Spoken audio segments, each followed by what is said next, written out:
Big boss trophy గెలుచుకున్న ఆనందం కన్నా బిగ్ బాస్‌కి వచ్చినందుకే బ్రేకప్ అవుతూ వచ్చేసిన కావ్య కోసం ఎక్కువగా బాధపడుతూ కనిపించేస్తున్న నిఖిల్. అయితే నిఖిల్ ఇప్పటికే బిగ్ బాస్ స్టేజ్ పైకి వచ్చి రాగానే ఐయామ్ సింగిల్ వితౌట్ మింగిల్ అంటూ హౌస్ లోపలికి ఎంటర్ అయిపోయాడు మాస్ ఎంట్రీతో.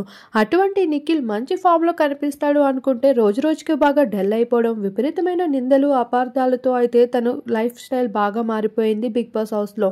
ఇక బయటున్న కావ్య అప్పటి వరకు నిఖిల్ ఫొటోస్ అన్ని తన సోషల్ అకౌంట్‌లో ఉంచుకున్న తను హఠాత్తుగా సోషల్ మీడియాలో తనతో కలిసి ఉన్న ఫొటోస్ అన్ని డిలీట్ చేసేసింది.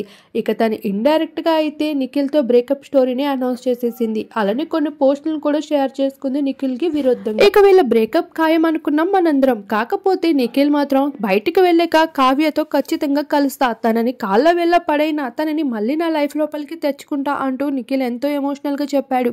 ఆ మాటలు నిజం చేస్తాడా లేదా అనుకుంటే ఇప్పుడు బయటకు వచ్చాక తన ట్రోఫీ గెలుచుకున్న ఆనందం కన్నా కావ్య తన లైఫ్ లోకి రాలేదన్న బాధ, అలానే బిగ్ బాస్ హౌస్ లో తన ముఖ్యమైన రోజున తన పక్కన లేదన్న బాధ ఎక్కువగా తనని బాగా బాధిస్తుంది అంటూ ఇప్పటికీ తన సన్నిహితులు, ఫ్యామిలీ మెంబర్స్ తో చెప్పుకుంటూ ఎమోషనల్ అవుతూ కనిపిస్తూ ఉన్నాడు నిఖిల్.